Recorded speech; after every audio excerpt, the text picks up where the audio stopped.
The relentless, rhythmic beeping of the cardiac monitor was the only sound tethering me to the waking world. It was a cold, sharp, and mechanical staccato that sliced through the heavy, suffocating fog of anesthesia still lingering in my brain. The air in room 412 of the Cedars-Sinai cardiac ward was sterile, biting, and smelled faintly of bleach and stale iodine. I lay there, trapped beneath paper-thin hospital blankets that offered absolutely no warmth against the deep, bone-chilling cold that follows a major surgery. My chest felt as though it had been cracked open by a sledgehammer and poorly stitched back together, which, medically speaking, was not too far from the truth. I had just survived a grueling, high-risk, 6-hour arterial bypass. The surgeons had literally held my fragile, beating heart in their hands. I had danced on the precipice of death, looked into the abyss, and clawed my way back to the land of the living. But as my eyes fluttered open, adjusting to the harsh, unforgiving fluorescent lights above, I quickly realized that the true agony I was destined to experience that day would have absolutely nothing to do with the surgical incisions on my chest. No. The real pain was sitting in the corner of my recovery room, checking their Rolexes and sighing with profound irritation. My legacy, my flesh and blood, my 2 adult children, Richard and Chloe. For the past 3 decades, I had poured every single ounce of my life force into ensuring their comfort. I had sacrificed my youth, compromised my sleep, and broken my back to build a life where they would never have to know the meaning of the word struggle. And there they were. Richard, my 34-year-old son, was pacing aggressively at the foot of my bed. He was wearing a bespoke charcoal gray Italian wool suit that I had quietly paid the credit card bill for just 3 months prior. His leather Oxford shoes clicked impatiently against the linoleum floor. He wasn't looking at me, the mother who had just barely survived a widowmaker heart attack. Instead, his eyes were violently glued to the screen of his latest flagship smartphone, his thumbs moving in furious, annoyed swipes as he managed whatever superficial crisis was currently happening at the mid-level marketing firm he pretended to run. Slumped in the vinyl visitor's chair to his right was my 31-year-old daughter, Chloe. She had carelessly tossed her pristine $12,000 Hermès Birkin bag onto the rolling medical tray, dangerously close to my contaminated IV lines. She was wearing oversized dark Prada sunglasses indoors, a blatant shield to hide the fact that she was profoundly bored. She was furiously chewing a piece of peppermint gum, occasionally pausing to let out a long, theatrical sigh that communicated just how terribly inconvenient my brush with death was to her weekend schedule. "I'm just saying, Richard!" Chloe snapped, her voice dripping with venomous impatience, breaking the silence of the room. She didn't even bother to lower her voice. "If they knew this surgery was going to take an extra 2 hours, they could have texted us. I had a mimosa brunch reservation at the Waldorf at noon. Do you have any idea how hard it is to get that table? Now my entire Saturday is completely ruined." Richard didn't even look up from his phone. "Tell me about it. I'm supposed to be on the back 9 at the country club right now with the regional VP. This whole thing is a logistical nightmare. And the parking garage here? $30 an hour. It's extortion." I lay perfectly still. My throat was parched, sandpaper dry from the intubation tube, and my muscles ached with a dull, throbbing intensity. I couldn't speak yet, but my mind was crystal clear.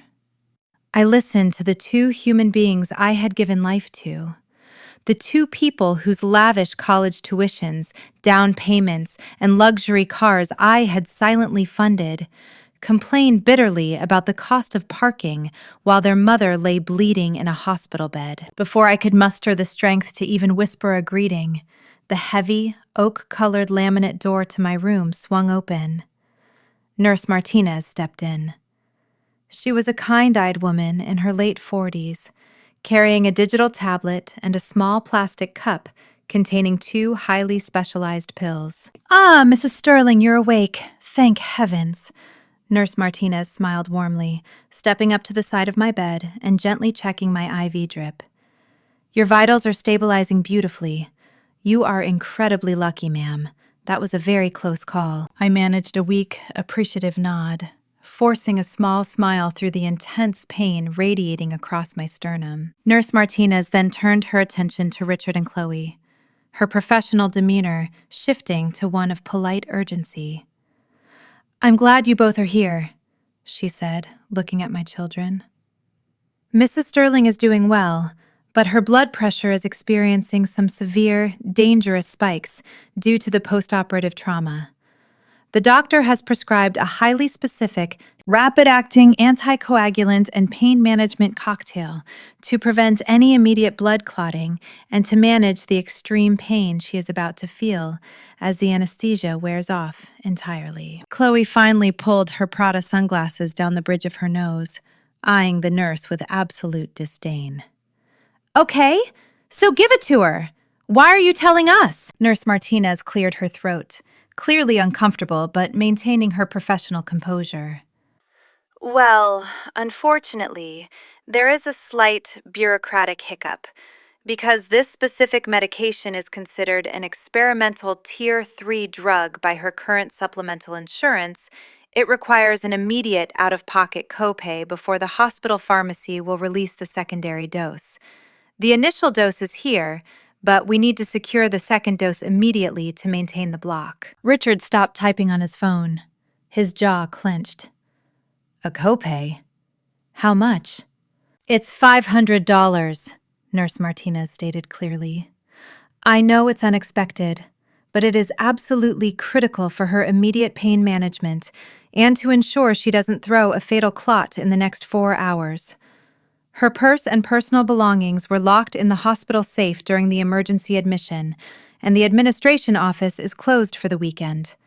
We just need a card on file from one of her family members to process the override." The silence that fell over the sterile hospital room was absolute. It was thick, heavy, and suffocating.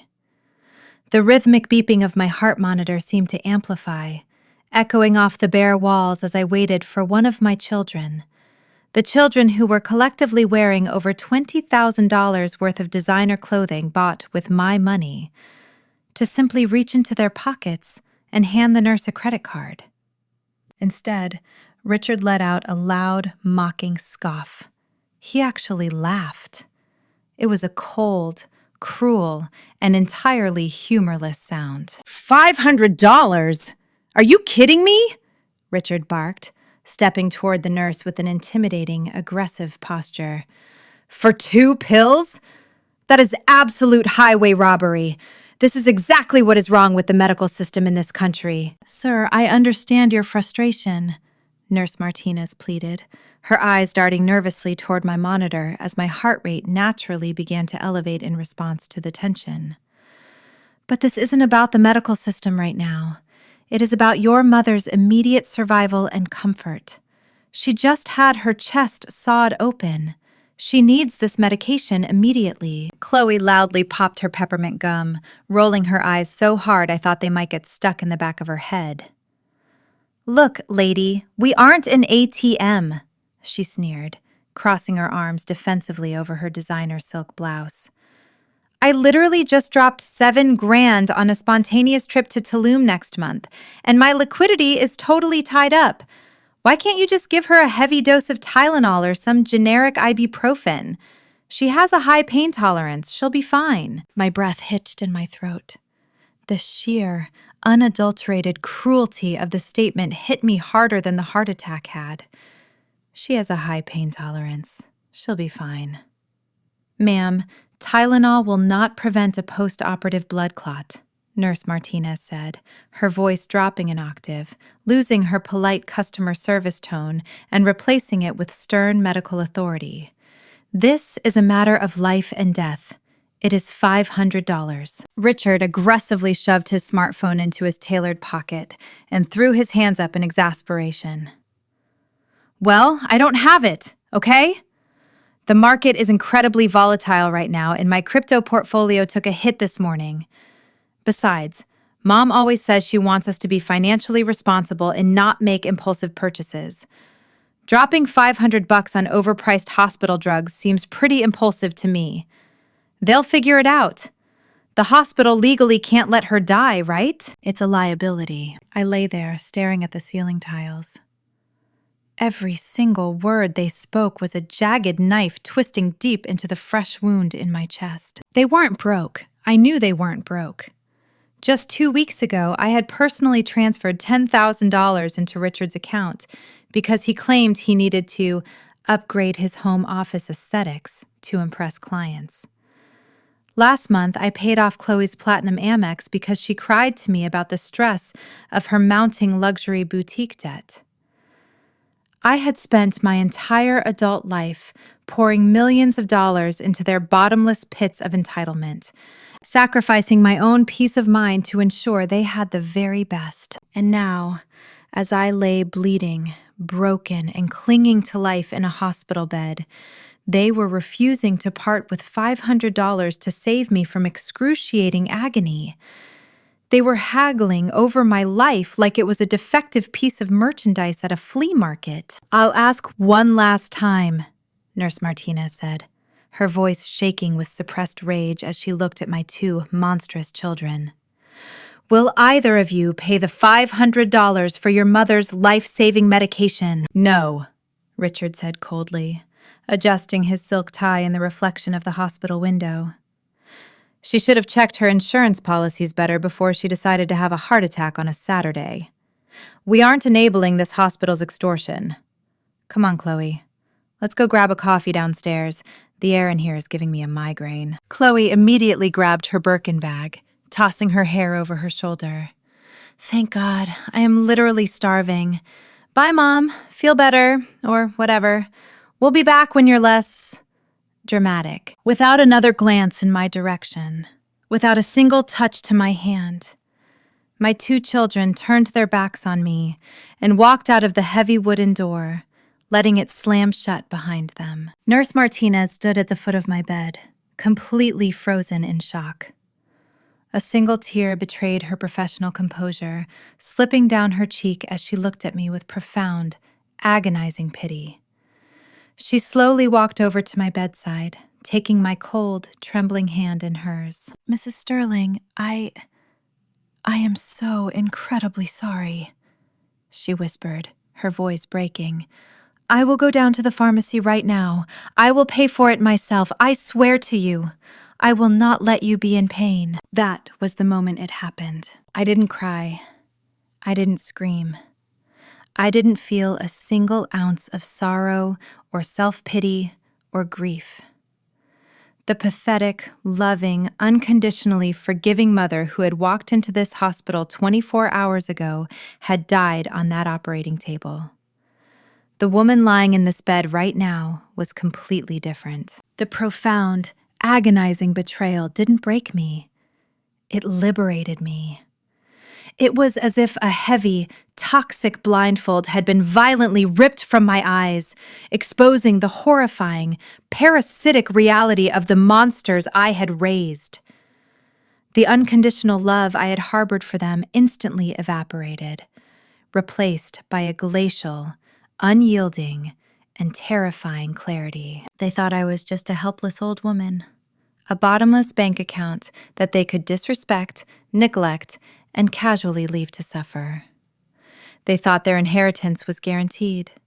They thought they held all the power because I had spent my entire life refusing to show them my teeth. They had absolutely no idea who they were dealing with. I gently squeezed Nurse Martinez's hand, offering her a calm, chillingly serene smile that made her blink in surprise.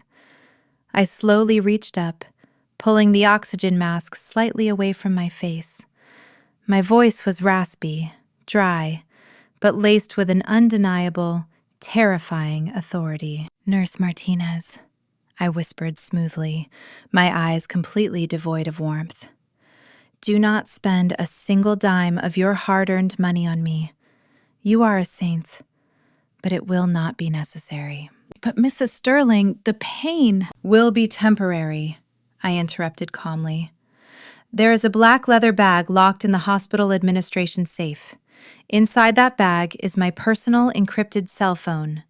I need you to bypass the weekend protocol, threaten the administrator with a lawsuit if you have to, and bring me that phone immediately. Nurse Martinez swallowed hard, clearly taken aback by the sudden shift in my aura.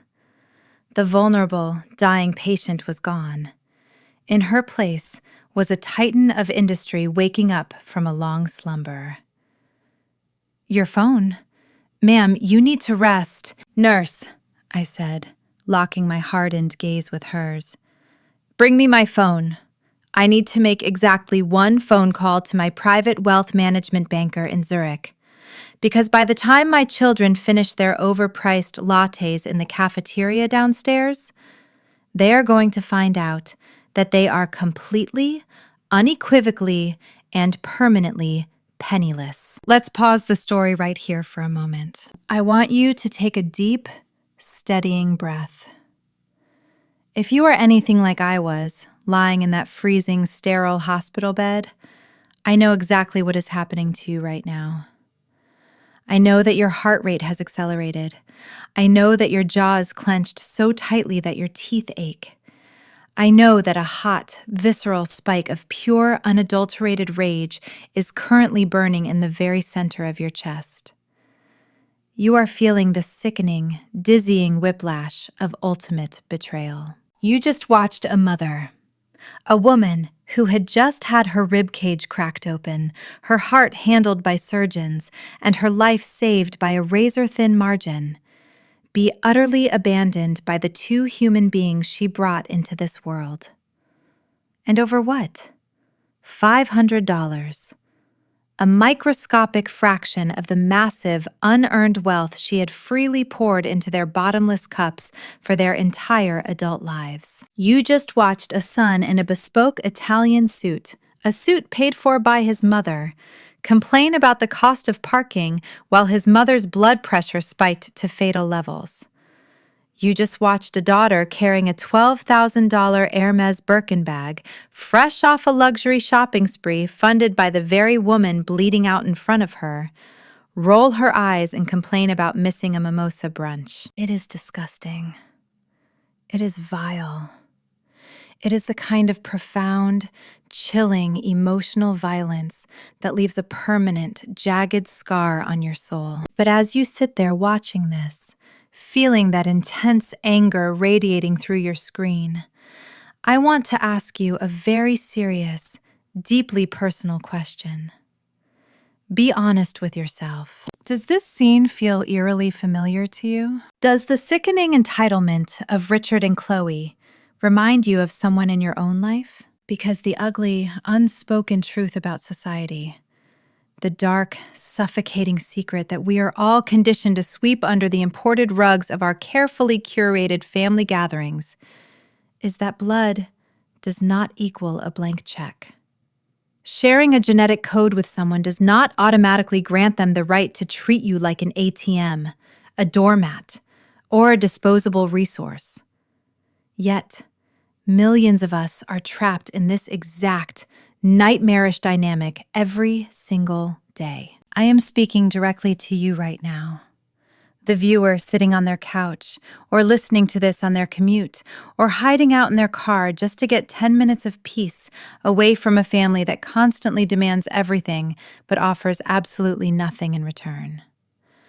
I am talking to the quiet providers, the designated workhorses, the family scapegoats who somehow, against all odds, manage to build a successful life for themselves, only to have their toxic relatives flock to them like ravenous vultures the second they smell a paycheck. Society constantly gaslights us into submission.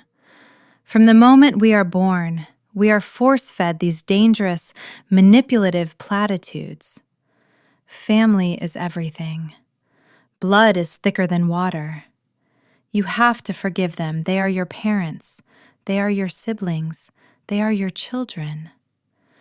We are told that setting boundaries makes us selfish. We are told that demanding basic, fundamental human respect is somehow arrogant. We are guilt-tripped into financing the delusions, the failures, and the lavish lifestyles of toxic family members who wouldn't even cross the street to pull us out of a burning building. We buy them the cars. We co-sign the loans. We pay the luxury apartment rents. We silently cover the exorbitant credit card bills when they mysteriously fall on hard times right after booking a first-class flight to Tulum. We sacrifice our own peace, our own sleep, and our own financial security to maintain the fragile, fake facade of a happy family. We do it because we have a conscience. We do it because we have empathy. We do it because we desperately want to believe that if we just give them enough, love them enough, and support them enough, they will eventually see our value and treat us with the love we so deeply crave. But they don't, do they? People like Richard and Chloe do not view your generosity as a gift. They view it as a weakness to be exploited. They do not look at you and see a mother, a father, a brother, or a sister. They look at you and see a heavily guarded bank vault, and they believe they are fully entitled to the combination code. Over time, your extraordinary sacrifices become their baseline expectations. The moment you stop giving, the moment you finally say no, or heaven forbid, the moment you actually need something from them, like a measly $500 to stop excruciating post-operative pain, they look at you with total disgust. They treat your vulnerability as an unforgivable inconvenience. I want to talk about that breaking point, the hospital bed moment. Every single victim of familial financial abuse eventually reaches this exact moment, whether it happens at 30, 50, or 70 years old. It is the precise fraction of a second when the heavy, suffocating blindfold of unconditional love is violently ripped away. For some of you, it happened at a wedding, when your mother humiliated you in front of 100 guests. For some of you, it happened at a funeral, when your siblings tried to steal your inheritance before your father was even buried. For some of you, it happened on your birthday, or a holiday, or a quiet Tuesday afternoon when a toxic relative finally pushed you 1 inch too far. For me, it happened to the rhythmic, sterile beeping of a cardiac monitor in room 412 of Cedars-Sinai. In that moment, you don't feel sadness. You don't feel grief. You don't weep for the family you never truly had. Instead, you feel a sudden, terrifying, and glacial calm wash over your entire nervous system. It is the profound, liberating realization that you owe these people absolutely nothing. It is the moment the victim dies and the architect of ultimate consequence is born. It is the realization that the only reason they have power over you is because you have been actively funding their illusion of superiority. You hold the keys to the kingdom. You always have.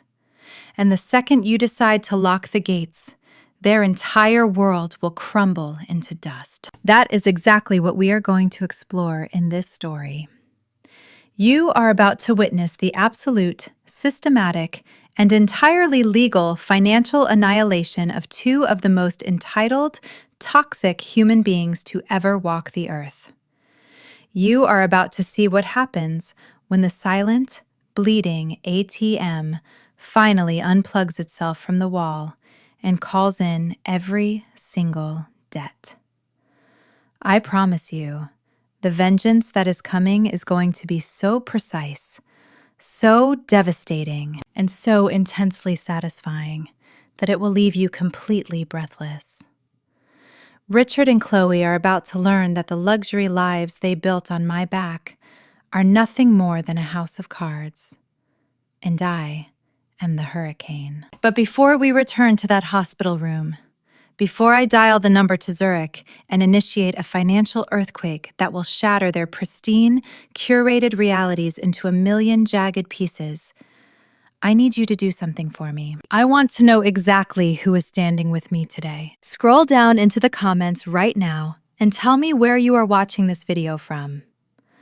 Are you tuning in from a bustling city in New York, a quiet suburb in Texas, the rainy streets of London, or somewhere halfway across the globe? No matter where you are, if you have ever felt the crushing weight of being the unappreciated financial pillar of your family, you are not alone.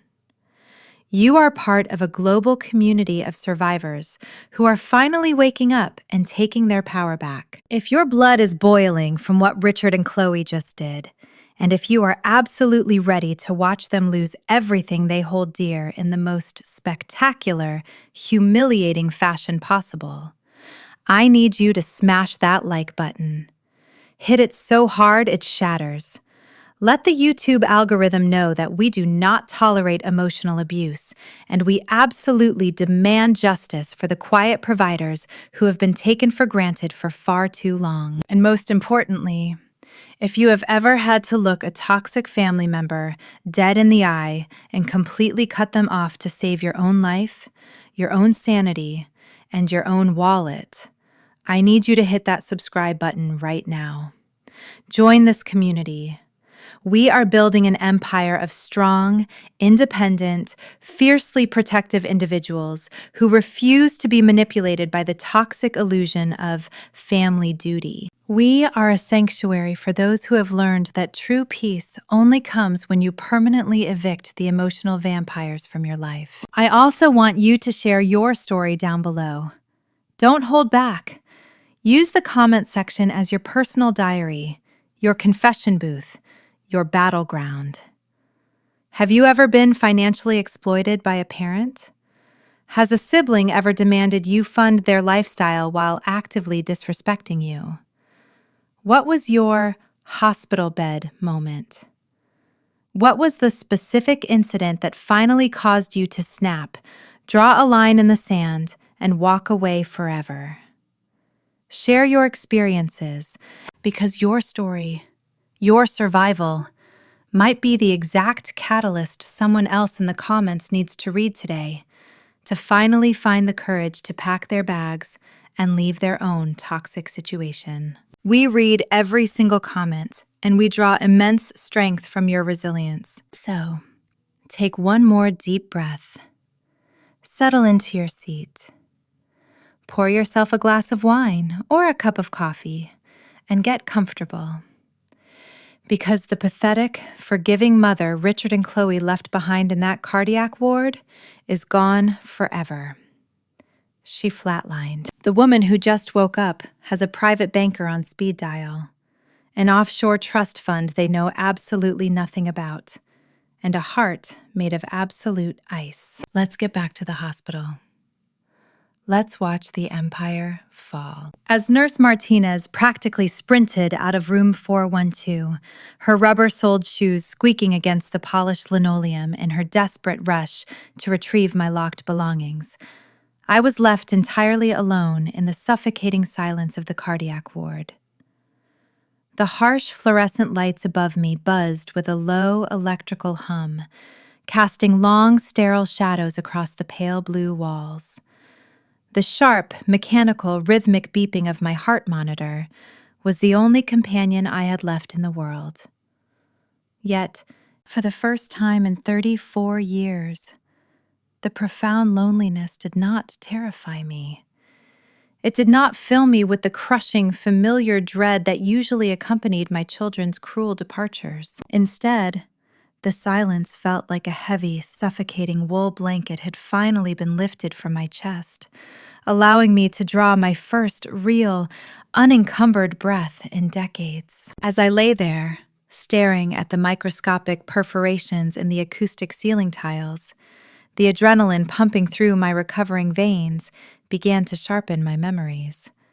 The fog of the anesthesia had completely burned away, leaving behind a terrifyingly clear, high-definition retrospective of my life. It was as if I were sitting in a dark, empty theater, being forced to watch a tragic, multi-million-dollar cinematic failure that I had personally directed, funded, and starred in. To the outside world, the Sterling family was the absolute epitome of the American dream. We were a flawless, glossy magazine cover made flesh. If you were to ask any of our high society acquaintances at the country club or the board members of the various philanthropic charities I quietly underwrote, they would tell you that I was the luckiest matriarch in the state. They saw the sprawling 12,000 square foot Mediterranean revival estate I maintained in the hills, with its imported terracotta roof tiles, sweeping mahogany staircases, and immaculate terraced gardens that required a dedicated staff of 5 just to keep the roses blooming. They saw the fleet of pristine European luxury vehicles parked in the circular cobblestone driveway. They saw Richard, in his bespoke $1,000 Italian wool suits, confidently shaking hands and speaking with the unearned authority of a seasoned executive. They saw Chloe, dripping in authentic Cartier gold and carrying limited edition Hermes bags that cost more than most people's annual mortgages, effortlessly navigating the elite social circles of the city. We were the picture of generational wealth, untouchable success, and refined elegance. But behind the heavy, reinforced oak doors of our estate, the reality was a decaying, parasitic nightmare. The wealth, the status, the sheer, undeniable financial gravity of the Sterling name was not a family legacy.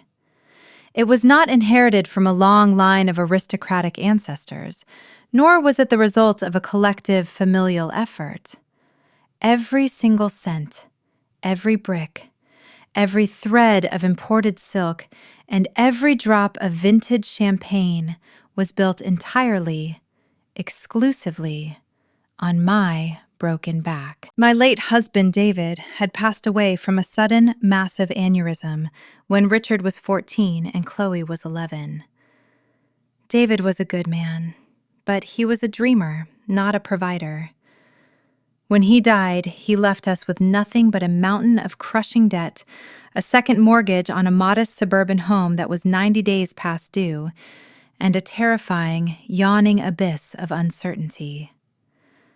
I was 36 years old, utterly heartbroken, and staring down the barrel of total financial ruin. I didn't have the luxury of falling apart. I didn't have the luxury of grieving. I looked at my 2 young, terrified children, and I made a silent, unbreakable vow that they would never, ever feel the cold, unforgiving bite of poverty. They had lost their father. I refused to let them lose their future, too. So, I went to work. I didn't just work hard. I worked with a manic, unrelenting desperation. I started a boutique commercial real estate brokerage from the corner of my cramped, poorly lit kitchen table. While other mothers were attending PTA meetings, hosting bake sales, and enjoying leisurely weekend brunches, I was cold calling ruthless property developers at 6 in the morning. I was navigating male-dominated boardrooms, swallowing my pride, and fighting tooth and nail for every single commission, every single contract, and every single inch of ground. I sacrificed my youth, my sleep, and my personal life to build Sterling Enterprise Holdings from absolute scratch. Over 2 decades, I transformed a desperate kitchen table hustle into a multi-hundred-million-dollar private equity and real estate empire that controlled vast swaths of commercial property across 3 states. I became a titan of industry. I became a force of nature. I became a walking, breathing financial institution. But in my desperate, trauma-driven obsession to shield my children from the harsh realities of the world, I made the single most catastrophic, unforgivable mistake a parent can make. I gave them absolutely everything, and I required absolutely nothing in return. I confused financial provision with genuine parenting. I thought that by paving their roads with solid gold, they would naturally walk toward a bright, successful future. I thought my immense sacrifices would instill in them a sense of profound gratitude and work ethic. Instead, my unconditional financial love acted as a toxic, radioactive fertilizer, mutating them into arrogant, incapable, and dangerously entitled parasites. Richard was the ultimate, textbook definition of a fragile, golden child. Because he was the man of the house after David died, society, and to my eternal shame, myself included, placed him on an unearned pedestal. He possessed a terrifying combination of supreme, unwarranted arrogance and absolute, undeniable incompetence. He barely scraped his way through an elite $60,000 a year private university, a tuition I paid in cash every single semester without a word of complaint. Upon graduation, he refused to start at the bottom of my company, claiming that nepotism looks bad on a resume, and that he needed to blaze his own trail. What that actually meant was that he wanted to play the role of a hotshot CEO without doing a single second of the actual grueling work required to build a company. Over the past 10 years, I had quietly bankrolled no less than 6 of his visionary startup ventures. There was the luxury tech apparel brand that folded in 8 months because he spent the entire operating budget on renting a penthouse office suite and hiring a personal mixologist for the break room. There was the boutique crypto exchange platform that vanished into thin air, leaving me to quietly settle the quiet million-dollar lawsuits out of court to keep his pristine name out of the federal indictments. His current venture, a mid-level marketing firm, was nothing more than a glorified, hollow shell company. He had a corner office with a panoramic view of the city skyline, a personal assistant he treated like a serf, and a corporate expense account that bled my private trust dry every single month. He didn't have clients. He had my money. Yet, if you listened to him speak at a dinner party, you would think he was the second coming of Steve Jobs. He spoke to me, the woman who literally funded the oxygen he breathed, with a patronizing, condescending tone, as if I were a clueless, outdated relic who simply didn't understand the complexities of modern business. He genuinely believed his own lie. He believed he was a self-made man, completely blind to the massive, invisible safety net I was breaking my back to hold up beneath him. And then there was Chloe. If Richard was a parasite of ego, Chloe was a parasite of pure, unadulterated vanity. She had never worked a single, legitimate day in her entire 31 years on this earth. When she dropped out of her liberal arts college halfway through her sophomore year because the early morning classes were disrupting her circadian rhythm, I didn't reprimand her. I didn't cut her off. I simply bought her a $2 million, sun-drenched loft in the historic arts district, hoping she would find her passion. Her passion, it turned out, was spending my money with a terrifying, sociopathic efficiency. She branded herself as a high society influencer and lifestyle curator. Her entire existence was a meticulously staged, highly filtered performance of immense wealth. She spent her days floating between exclusive Pilates studios, holistic wellness retreats in Bali, and invitation-only luxury boutiques. 2 years ago, she threw an absolute, earth-shattering tantrum, weeping hysterically on my imported marble floors because she felt unfulfilled and wanted to open an ultra-high-end organic skincare boutique in the most expensive retail district in the city. Against my better judgment, against the desperate, screaming warnings of my private accountants, I caved. I secured the commercial lease. I paid for the exorbitant, custom-designed interior renovations featuring imported Italian terrazzo and living moss walls. I funded the initial inventory, the marketing campaigns, and the salaries of her staff. The boutique was a catastrophic bleeding wound from day one. Chloe treated the store not as a business, but as her own personal VIP clubhouse. She alienated paying customers, abused her employees, and treated the cash register like her own personal ATM. When the business naturally began to hemorrhage money, she didn't restructure. She didn't work longer hours. She simply sent the staggering, terrifying invoices directly to my personal accountant, along with passive-aggressive text messages claiming that my negative energy was the reason her business was struggling. I was not their mother. I was their hostage. I was a heavily guarded, completely exhausted bank vault. And they were the ruthless bank robbers who had permanently moved into the lobby. The psychological toll of this dynamic was a silent, suffocating poison. For years, I had justified their horrific behavior to myself. I told myself that they were just going through a phase. I told myself that because they didn't have a father, I had to provide double the love, double the support, and double the grace. I allowed the toxic societal guilt trips to sink their claws deep into my psyche.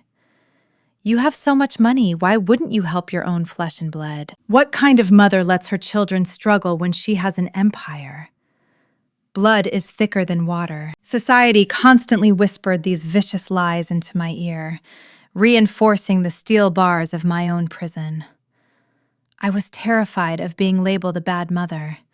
I was terrified of their anger, of their icy withdrawal, of the brutal, punishing, silent treatments they would inflict upon me whenever I dared to gently suggest that they should pay their own credit card bills. I was the CEO of a massive empire, a woman who negotiated multi-million-dollar corporate acquisitions without blinking an eye. Yet I would physically tremble with anxiety at the thought of telling my 34-year-old son that I would no longer pay the lease on his imported sports car. The breaking point, the sickening, undeniable realization of just how deeply I was despised by the creatures I had created, had actually begun to fracture 6 months prior to my heart attack, during our annual Thanksgiving dinner. It was a cinematic, visually stunning affair, entirely orchestrated and funded by me, yet I was treated as nothing more than a ghost haunting my own home. I had hired a Michelin-starred private chef to prepare a flawless 5-course autumn feast. The massive 20-foot oak dining table was adorned with towering centerpieces of imported white orchids, burning taper candles, and priceless antique silver cutlery. Richard had brought his latest flavor-of-the-month girlfriend, a vapid 20-something model who spent the entire evening taking selfies in my foyer. Chloe had brought 3 of her influencer friends, loud, obnoxious women who openly mocked the vintage artwork hanging on my walls. I sat at the head of the table, nursing a heavy crystal glass of Cabernet, physically and emotionally exhausted from a grueling week of closing a major commercial acquisition. I simply wanted to enjoy a meal with my family. I wanted to feel a sliver of warmth, a microscopic ounce of appreciation for the beautiful life I had provided. Instead, I was subjected to a masterclass in psychological torture. Halfway through the main course, Richard began loudly boasting to his girlfriend about his incredible business acumen. The secret to building real wealth, Richard had proclaimed, swirling his wine glass and leaning back in the custom leather chair I had bought, is understanding leverage. You have to be willing to take massive risks. You have to be a shark. Most people, especially the older generation, he paused, shooting a deliberate, condescending smirk directly at me. They just don't have the stomach for it. They play it safe with archaic, slow-moving real estate. It's pathetic, really. You have to disrupt the market, to truly own it. He was sitting in a $10 million house, eating a $500 meal, wearing a suit I paid for, boldly insulting my life's work while his own fake company was secretly surviving off a monthly $50,000 wire transfer from my trust. I felt my jaw clench. I felt the hot sting of humiliation prick at the corners of my eyes, but I swallowed it down, just like I always did. "Richard, that's not entirely fair," I had murmured quietly.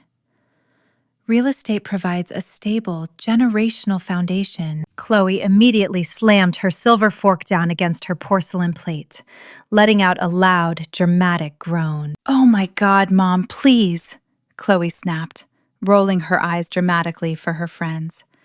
"Can we literally not talk about your boring commercial leases right now? It is Thanksgiving. We are trying to have a high-vibrational, positive evening, and you are completely ruining the energy with your toxic corporate obsession. This is why you're always so stressed out. You literally care more about money than you do about us. You care more about money than you do about us." The sheer, unadulterated projection of that statement had hit me like a physical blow to the stomach. She, the woman who had demanded an $80,000 Cartier bracelet for her 30th birthday under the threat of cutting me out of her life, was accusing me of being obsessed with money. They laughed. Richard chuckled, Chloe's friends giggled behind their napkins, and the entire table openly mocked the woman sitting at the head of it. I looked around that beautiful, opulent dining room, and for the first time in my life, I saw the absolute, terrifying truth. They didn't love me. They didn't even respect me. I was not a mother to them. I was the hired help. I was a pathetic, bleeding workhorse, a necessary inconvenience they had to occasionally tolerate in order to keep the golden trough filled. They were waiting for me to die.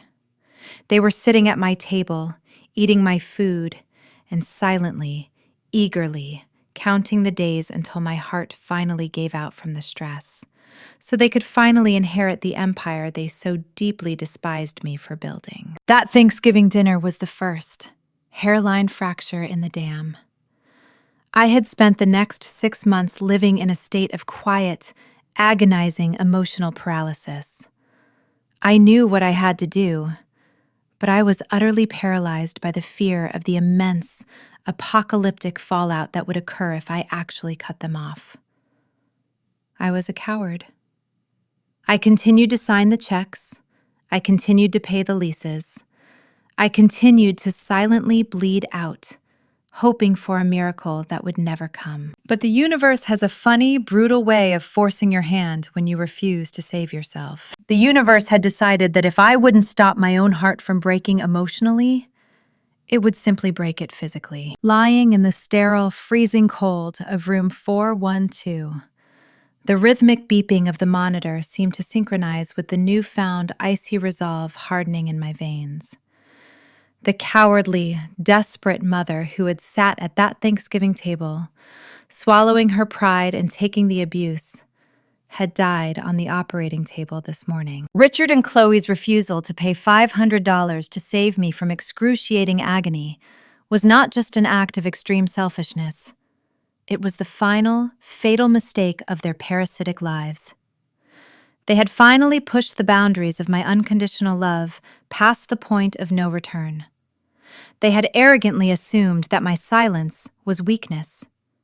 They had mistaken my profound grief for stupidity. They had forgotten entirely that the woman lying in this bed was the exact same woman who had ruthlessly built a multi-hundred-million-dollar empire with her bare hands, destroying corporate rivals and legally dismantling anyone who stood in her way. I knew how to build a kingdom, and I knew exactly how to burn one to the ground. I heard the heavy oak door of my hospital room suddenly burst open. Nurse Martinez practically fell into the room, her chest heaving as she gasped for breath. In her trembling hands, she clutched a heavy black leather designer handbag. She rushed over to the side of my bed, her eyes wide with a mixture of terror and awe, quickly unzipping the main compartment. "I got it, Mrs. Sterling," she panted, her hands shaking as she reached inside and pulled out my heavy, sleek, encrypted smartphone. The administrator tried to stop me, but I told him I would personally call the medical board and report the hospital for gross negligence and patient endangerment. He practically threw the bag at me. I looked at the young nurse, my face a mask of absolute, glacial calm. I slowly reached out, my fingers trembling slightly from the lingering weakness of the surgery, but my grip was like iron as I took the device from her hands. The cool, heavy metal of the phone felt like a loaded weapon in my palm.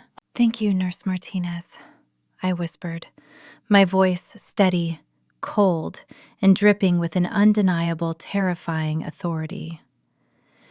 "You have just done me a service that you will never fully comprehend.